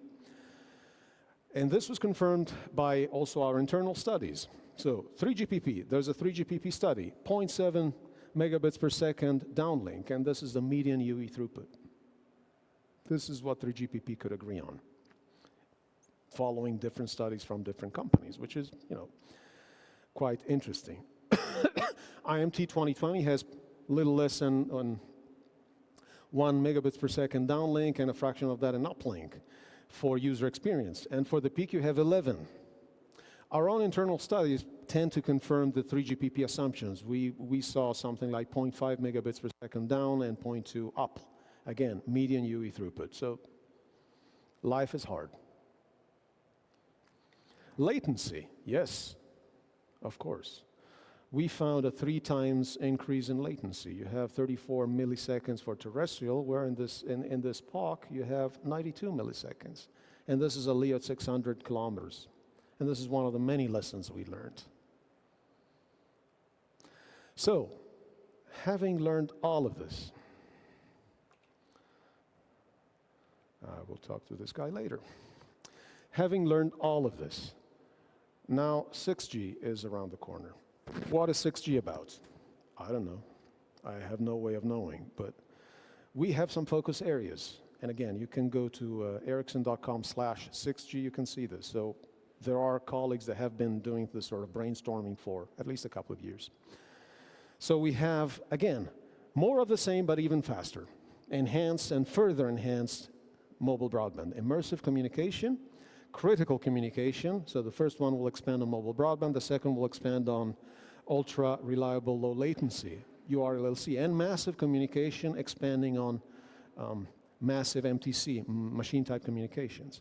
And then we have new things on the right, what we call the beyond communication networks. Now, I'm really looking at the crystal ball here. Whatever new services may come up. And we still have sustainability and trust. We heard some of those in the panels yesterday. So efficient networks operations, you see the various targets from international bodies. So this is some of the things that we're looking at. It's quite comprehensive. Again, to me, it looks like everything in the kitchen sink. This is more of the same plus something else. Again, this is something that we already saw in 5G. Hopefully, we will learn from past experience. So what should our network do? Well, it should provide a solution which is efficient, secure, sustainable. And then in terms of capability, you have capacity, energy performance, requirements on how you will share spectrum, and then you have data rates, mobility, positioning, and timing. Remember, the network knows or should know where you are. You will even have the whole new track of sensing. Now, the network is the radar, if you will. This is all coming in 6G. And then you have requirements which on an even larger area. AI, coverage, deployment flexibility, service versatility, not just availability, versatility, the capability of network of delivering totally different services. Easy to say, right? Concerns from everybody, for every one of us, the rest of us as users, privacy. What happens to my information? What happens to my data? Am I safe? Am I secure on this network? AI is everywhere, and so on. One thing we can say, okay, we will start working on 6G deployment scenarios. What happened in the past, by the way? Well, during the initial 5G study, we had no less than 12 deployment scenarios. 12. It's a lot. And take a look at if you want a historical reference, TR 38913 is the preliminary technical report from 3GPP for 5G. So you can see what happened back then. And again, we are going to do a new set of these scenarios, including, for example, 3D coverage, extreme performance, new deployment scenarios. So some of the technical assumptions are already there. New technologies, new MIMO flavors, sensing I mentioned, new spectrum. So all of this will bring about an evolution of existing 5G deployment scenarios, impacting down-to-earth stuff like cell configuration, different bandwidths, different KPIs. Now, what will be the architecture? And here's the old RAN architect coming to you. So, in perspective, we started from the 3G architecture. Over to the left is really ancient history. It seems like we're talking about ancient populations. 3G U-turn architecture was totally disaggregated. Node B, RNC, core network, interfaces all over the way. Quite a complex thing. Then we went into the 4G architecture. And remember, this in perspective in terms of supported services. 3G, in a way, was a bit of a Janus Bifrons. It could do voice, circuit switched, and the early instances of data, packet switched. So it was kind of a hybrid. And normally, hybrids are complex to manage. So the pendulum swung the opposite way. We went to 4G, we said, the network needs to do one thing and it needs to do it well, mobile broadband. But then for mobile broadband, you can have a monolithic base station, the enhanced node B, E node B, that's all. One node fits all. And it did one thing and it did it well. And then we added all the new scenarios, low latency. And then this required to open up, once again, the base station. So you have the matryoshka. And 5G and GRAN architecture was pretty disaggregated. So we had to add and standardize all those G node B internal interfaces, the E1, the F1, and some of them were even ported back to LTE in some scenarios. So what is the 6G architecture bringing? On one side, you could say, well, we have full disaggregation. Was it beneficial? Was it flexible enough? What was this complexity for? Should we maintain this complexity? Should we split the same way? Should we split in different ways? Or should we go back to a monolithic architecture? It worked well for 4G. Yes, it did, but it only did one thing. If you want to support many services, maybe you need to find something. So these, my friends, are the questions that I will need to answer in my position as 3GPP RAN 3 delegate about a year from now. Wish me luck. And now NTN comes to the table. Remember, the idea is that in 6G we will have NTN from day zero. So we move from proprietary to global standards, thanks to 3GPP involvement. And I mean, the whole NTN community has been moving along, except for notably 2 companies, but maybe they might come to the table at some point. we have moved from interworking to systems that shake hands and coexist and do stuff. Integration, they work very tightly together. And a unified solution. Satellite and terrestrial components work together, addressing the same set of requirements and scenarios. So of course you have unified design principles and you find a good balance. You can only do that if everybody sits at the same table from the beginning. Otherwise it's not possible. So 5G NTN scenarios, also in that case you will have enhancements. Coverage extension to places not served, and capacity increase potentially to already served locations, although this is my personal view, it's a bit far-fetched with today's technology, with today's capabilities, and with today's business case. I would, again, please consider it as my own personal reflection. Today I see it possible from day zero and beneficial, this coverage extension. Capacity increase is always a bit of a pipe dream for everybody. So it's expected that NTN will contribute to improved service availability, flexibility, scalability, thanks to coverage extension. What they call 3D coverage, and some of them are already doing today, is, for example, interoperation between satellites at different orbits, cooperating as the same system. Actually, in that scenario, terrestrial networks will simply be one more component of the unified network. Reduce latency, thanks to the fact that you're now embarking edge computing and storage capability, and actually it's yet another building block. Notice the first building block is the regenerative satellite payload. You embark core network or parts of it, and then you embark yet more edge computing, storage capability. I've already started hearing this term, data centers in the sky. Kind of a visionary term, but it gives you an idea what people are thinking about. Whether this will materialize or not, I don't know. I'm not in a position to say at this point. Satellites will probably also partake into network positioning and sensing capability. Of course, the geometry works against you, because it's one thing to position you with a base station that is on the ground, then you have full resolution on angle of arrival, for example. On the satellite, well, your angle of arrival is really tight. So that's why I say the geometry works against you. So people will have to be really creative to really make positioning work with satellites. So innovation is expected to be needed in order to match all these ambitions, because everybody has ambitions at this point, but what will be the reality? Well, we will have to get to work, seriously. Some ideas, and please, these are, so take them as a brainstorming of someone that at some point decided, okay, let's see what the future may bring. So a lot of these things will simply not materialize. They're simply nice to show on a page to impress people. But please, let's keep it real, everybody. But okay, multi-terminal types, uses conditions, multi-dimensional network, multi-constraint, multi-everything. So just put a multi and people will be happy.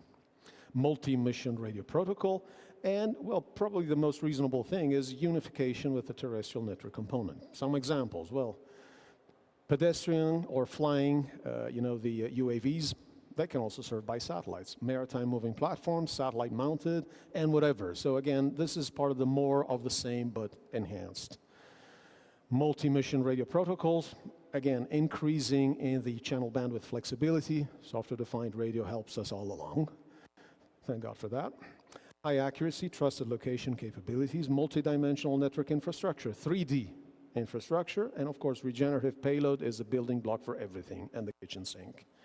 Multi-constraint, different orbits, different non-terrestrial platforms, and multi-connection between TN and NTN, sorry for the typo, for seamless transmissions. Multi-connectivity, again, is yet another one of those pipe dreams that people bring to the table. Our vision, actually, as Ericsson, on 6G NTN is pretty simple at this point. It will be definitely an integral part of 6G from the very beginning. And we, of course, support including NTN in the baseline of the 6G study item in Release 20. And, of course, we will support NTN in the first normative work item in Release 21. So we support everybody being there. We believe that mobile broadband will be a priority. Which level of mobile broadband? I raise my hands because the constraints are so different. Think of the lessons we learned. We need to keep it real. We need to stay pragmatic. One thing we can address is GNSS less operation of NTN devices. That will help bring terminal sizes down. But of course, anytime you dump down the terminals, you need to make the network smarter. So it will not come for free, it will not come for cheap. This is my fear. We are continuing to do our homework. We have a whole set of ongoing external R&D engagements, projects, testbeds, cooperation with academia, 6G NTN, 6G Sky industry cooperation, our proof of concept. We have cooperations with Swedish agencies, and of course we continue to work towards a satellite component of ITU. Timeline, again, same slide I showed you before. Now I think you can put it a bit more in perspective. At least you know the kind of work that awaits us. It will be busy, as I said. In conclusion, so if you're still awake, my compliments. That's the first conclusion. Thank you very much for listening. So current NTN use cases we saw, mobile broadband in underserved areas, public safety, maritime, airplane, crisis scenarios. The main enablers are the interoperable interfaces. Now, if for a moment you abstract, you take one step back from the network architecture, the RAN architecture, matryoshkas, old ancient Roman gods, two things are important. The interface towards the terminal, UU, and the interface from the radio network to the core network, the NG. Once those are in place, those are the enablers. We have those in place since release 17. They are there, so they are the first stepping stone on which NTN companies and terrestrial companies can step to build the next iteration and to build the future, if you will. And these include NR, they include IoT, and machine-type communications in the various tracks. All of this was possible thanks to continued open discussion. I always say the NTN companies that come to 3GPP behave like grown-ups. They really do. They are trying to learn from people that have been there longer than I am. I mean, I have learned from many older colleagues myself. They try to learn a new way of working. They try to understand the logical architecture model. They try to understand how to interact between groups. Not an easy task.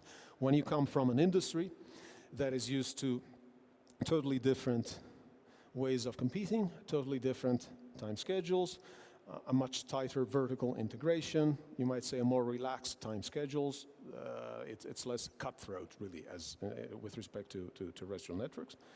So everybody was sitting at the same table discussing, and this is what we could achieve in these years.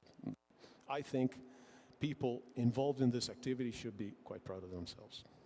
Different mindsets, communities, and so on. Work is ongoing, and again, one take-home line, just one. We expect NTN to be an integral part of 6G from the start. Thank you very much. I will show you some additional resources if you want to look at this. Again, allow me a small advertisement. The names of the people highlighted there are very competent Ericsson colleagues of mine. So we have been involved there since day one. Thank you very much. And these are some additional resources on 5G and NG-RAN architecture. If you're interested, I'm sure the slides will be made available. If not, you can just contact me. And I would like to publicly thank and acknowledge my very good colleagues in the NTN teams and in the 3GPP RAN 3 and RAN teams. A lot of them I cannot name, but just a few. Joachim Bergström, Ali Chima here in the room, so we can take questions if needed. Daniel Larsson, Sebastian Euler, Jon Gamble, Asbjørn Grövlen, Olaf Libery, Neva Linder, Cyril Michel, Meral Sharazipur, and Yanshan Shi. Thank you very much.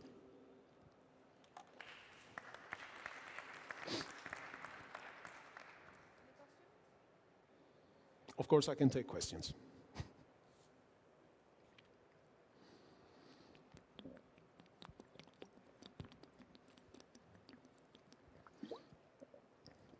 Thanks a lot for the presentation and a lot of information, of course.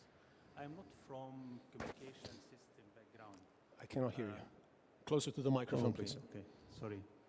I'm not from communication system background, but antenna design and electromagnetics. So am I, by the way. Okay, so I think the main problem in communication at like 5G, 6G is communication at high frequency Yes. because of the attenuation of propagation of electromagnetics. So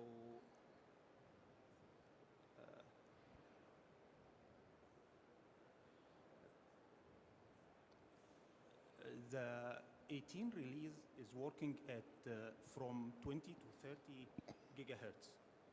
Then release 19, you go down with the frequency, 12 to 14. Is it because of the... It doesn't make sense, right? Yeah. No, it's simply due to the fact that, as I explained, spectrum usage is a result of a long negotiation process, and the idea would have been to extend, you know, in the frequency axis, because as you said, the higher up, the more frequency impairments you need to cater for. Because at lower frequencies, you have the Earth effects, you have the multiple paths and so on, and then you have rain attenuation, and then you have scintillation when you pass through the atmosphere, depolarization through ice at the cirrus layers, and so on. So from a radio scientist point of view, which I still am, sort of, I mean, I'm trying to quit, but I can't. Yes, I work in architecture, and people still ask me those questions, and I try to address them. So it would make sense to go step by step. But then there are companies that come at the table saying, we want 2030 now. Companies that come at the table that say, we want KU band now. We cannot support everything at the same time, so it had to be staggered. And this was a really tough discussion in RAN 4, so it was a compromise. Long story short, yes. So it was not because of the attenuation at high frequency? No, it was again, a sort of negotiation for spectrum usage. And I'm so glad I'm not involved in that sort of negotiations, because you need to be a tough guy to do that sort of stuff. So what about 6G frequency band you expect?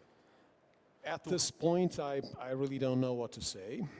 What I can say, however, I actually had a slide before on this, is that as the technology evolves, and that also to the rationale is to try to maintain the licensing investments from operators. So you try as much as possible to be in your specifications what we say frequency agnostic. So you try as much as possible to make sure that everything that works on a frequency band also works for the next iteration of the radio access technology release. This is why we grouped all the frequency bands available into two main regions, FR1 and FR2, because FR1, you know, the lower bands share some physical propagation commonalities, and so do bands in FR2. What I can say is I expect this commonality in this frame of mind to be maintained also going into 6G. But at this point, it's a bit too hard to tell. Because I think the only reason to go to 6G is to increase the bandwidth. Yes, absolutely true. I mean, the speed of communication, but this requires us to go to higher frequency, Yes. which has a problem with free space losses. Until now, I think we have a problem communicating in the Earth for 5G at like Absolutely 28 correct. gigahertz. So how to go to like space with the same frequency? Exactly. So yes, I don't have a good answer right now, but I think you nailed the problem. Because like on paper we can say, yeah, we increase the frequency, we will increase the speed, and that's it. But when there's a we- limit to that. Think when of we it. implement it. Of course, think of implementation losses, filters, waveguides. I mean, anything is just lossy. Absolutely. Yeah, thanks a lot for the... You're welcome. And thanks for the question. Very good one.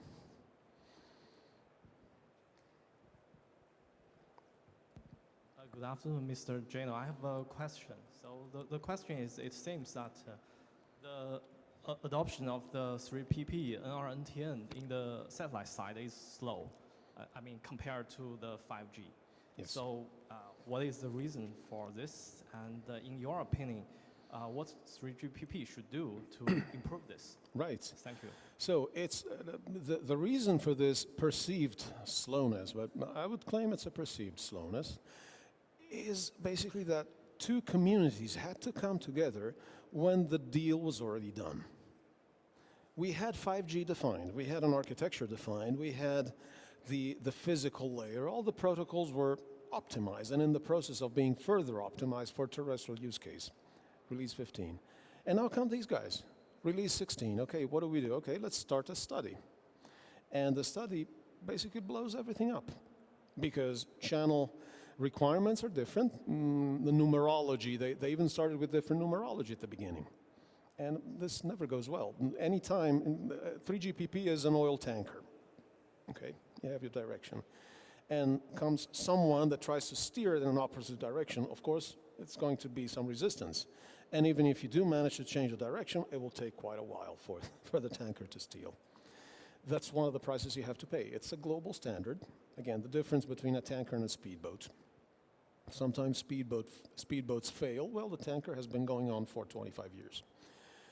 So, but once you had that fixed, what I mentioned about communities, ways of working, lessons to be learned, not an easy task, coordination. I guess part of the deal was also the 2 layers of coordination. So NTN community, NTN companies coordinate first among themselves, and then they bring a unified proposal. This is really beneficial for 3GPP because they speak with a single voice, or they try to. So if I speak with Viasat, who's a contributor, or Thales, who's another contributor, or SES, who's another contributor, or even ESA that sends delegates, I get a unified message. It's really nice because I'm able to evaluate my choices, also strategically, also as a potential competitor, but also a potential partner or a potential ecosystem player, you know? Where is the price to pay? It's slow because first they have to do an internal fireside chat in the family. So what do we tell the other guys? This is our message. I would claim this is a benefit I'm willing to pay for. In the past, we had verticals coming to 3GPP pretty much breaking everything, and you didn't know what they wanted. So exactly, is it this way or that way? It's this way. Yes, it's absolutely clear that it's this way. You talk to another guy in the same vertical, no, that guy doesn't know anything. No, I want it this way. But in 3GPP, there's only one way of doing things. Because the minute you try to capture options, you got a problem. You fragment the ecosystem.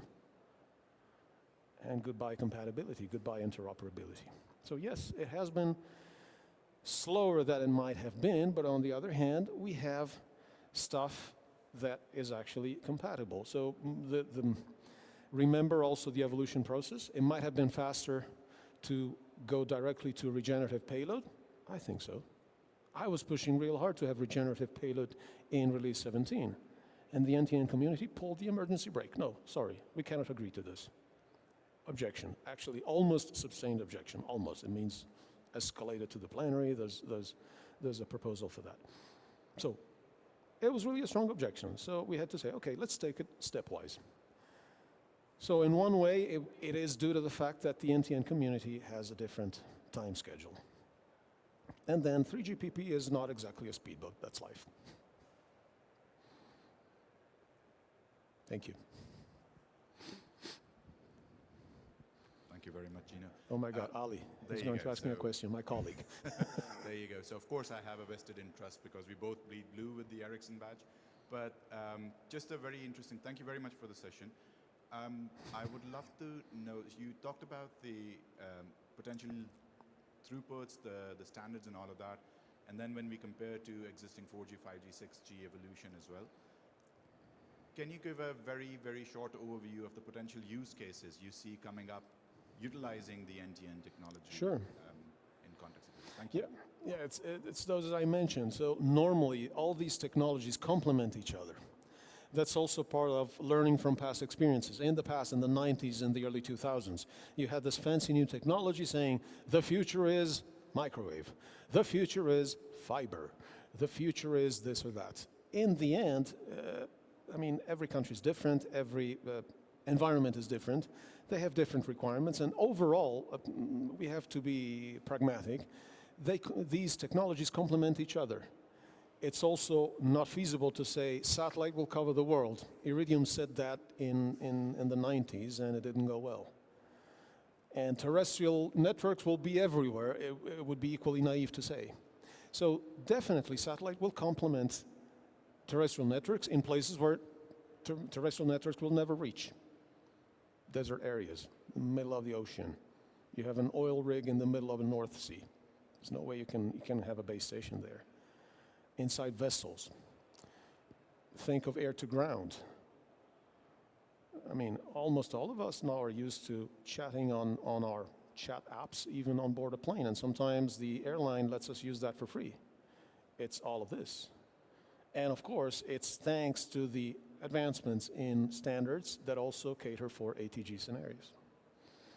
So again, and if you will, also looking into 6G.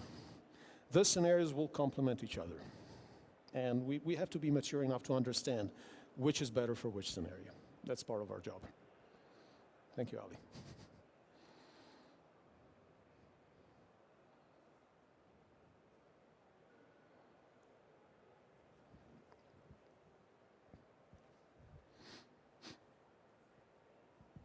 Thank you very much for your time. I appreciate the presentation. Thank you for listening. Thank you. I learned a lot from your experience. So I have a lot of questions. I will start by maybe the last question which is coming to my mind. You have mentioned that 6G will be, NTNT will be inbuilt in the 6G technology. What is your recommendation for the operators to prepare themselves for this, let's say, migration? Really hard question, and I'm afraid I will have to give a really hard answer. Operators should really be ready to do their homework. The worst possible case is the operator community comes divided, like they did in 5G. Because then you had all sorts of different requirements. We want everything. We want it now. We want also full interoperability with 4G networks. We don't want to upgrade our 4G cores. No, actually, we want to upgrade the 4G cores, but we want to keep the 4G RAM, and we actually want to mix and match. This is probably going to be the nightmare scenarios. This is part of learning from past experience. So I would encourage operators to focus on their business cases, and from there, you derive technology. Because operators are in the business of hopefully making money. My recommendation and especially to NTN companies, because these guys are passionate about their technology, they know their stuff, they're brilliant. And they come to 3GPP hammering away at the best possible technical solution, and I normally say, while you are here, fixing details and really making everything as beautiful as possible, there's people out there that might be trying to steal your lunch. So go out there and develop your business. Your business is not in 3GPP. 3GPP is an enabler. These two interfaces are there. Everything else is an added benefit. Now, you have some homework to do. So it's a recommendation that I would give as I would tell my students. You need to do your own thinking. You need to do your homework. Yeah, thank you. I have another question regarding the end-to-end ecosystem. So today, if we have IoT device which is in the field, we have millions of devices across the world. So you have, you are discussing with Cocktail, with this big name is to make the same device communicating via cellular operator to the satellite. Sure. Then some of them, they are saying some device they are compatible, the other device not compatible. So going to the NTNT, 6G, etc., what do you recommend to those vendors to make sure that the ecosystem will be scalable at a limit that you will not be obliged to replace all those IoT devices? Very good question. Yeah, again, it's part of your business proposition to your end customers. I am going to support this fancy new thing, and here's the catch. You need to change your phone. As an end customer, trust me, I'm a very basic end customer. If I need to change my phone once a year, I will not be in a good mood. So that's the ecosystem for you. And again, it's part of the business side. We are passionate about technology. This is the latest gizmo. It can do this and that, and look at this IoT capability. But yes, you need to change your phones. Not everybody will respond to that, I'm afraid. And yeah, I'm sorry, I'm not specifically into UE technology because we don't do UE. So this is only a generic answer I can provide at this moment. But yes, only time will tell. Thank you. Very good questions. Thank you for that.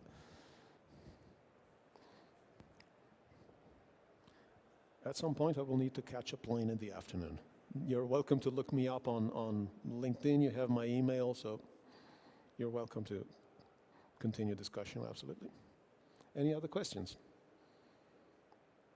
Okay, then I thank you very much for listening to me, and thank you to the organizers for having me. Thanks a lot.